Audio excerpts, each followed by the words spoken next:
ঈদ আনন্দের প্রশান্তি নিয়ে দুপুর গড়াতেই রাজধানীর বিনোদন কেন্দ্রে ভিড় উৎসবপ্রিয় নগরবাসীর। বরাবরের মতোই আগ্রহের কেন্দ্রে মিরপুর জাতীয় চিড়িয়াখানা। ঘুমন্ত বাঘ, দৌড়ঝাঁপ করা হরিণ আর খাঁচার সামনে দাঁড়িয়ে প্রিয় প্রাণী দেখতে ব্যস্ত সব বয়সী মানুষ। পরিবার আর স্বজনদের সঙ্গে আনন্দ ভাগাভাগিতেই যেন ঈদের পূর্ণতা। আমরা পরিবারের সবাই 10 জন, আমার মা আসছে, বোন ভাগ্নি সবাই, আমার মেয়ে।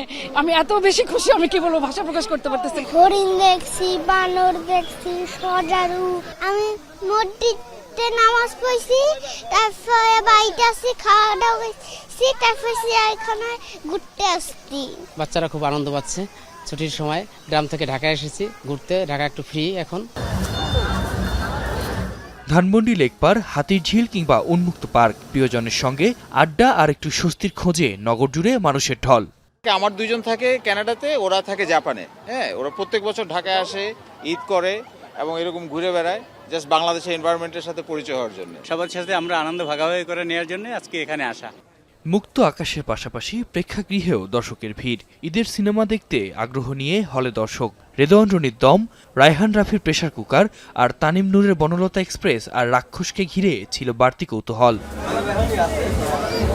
তবে কারিগরি ত্রুটিতে প্রদর্শনী বন্ধ থাকায় বঞ্চিত হন মেগাস্টার শাকিব খানের প্রিন্স দেখতে আসা অনেক দর্শক। এতে ক্ষোভ আর আক্ষেপ দুটোই ছিল দর্শকদের কণ্ঠে।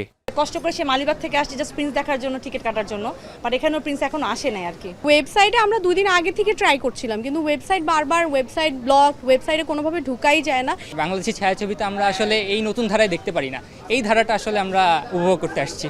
অনলাইনে মূল্য পরিশোধ করেও টিকিট না পাওয়ার অভিযোগ করেন অনেকেই।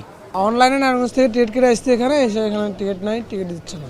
আমাদের কালকের টিকিট কাটা, আমরা আজকে আসছি শুধু এটা করার জন্য, কনফার্ম করার জন্য। বাট আজকেও আইসা দেখলাম যে কোনো সমাধান ওরা দিতে পারতেছে না। তাদের কাস্টমার কেয়ার যে নাম্বার আছে সেখানে আমি যোগাযোগ করার ট্রাই করেছি, কিন্তু এখন পর্যন্ত স্টিল নাও আমি তাদের কাস্টমার কেয়ারে ব্যস্তই পাচ্ছি। তবে সমস্যা দ্রুত সমাধানের আশ্বাস দিয়েছে সিনেপ্লেক্স কর্তৃপক্ষ। আতিক মেজবা লগ্ন, এখন ঢাকা।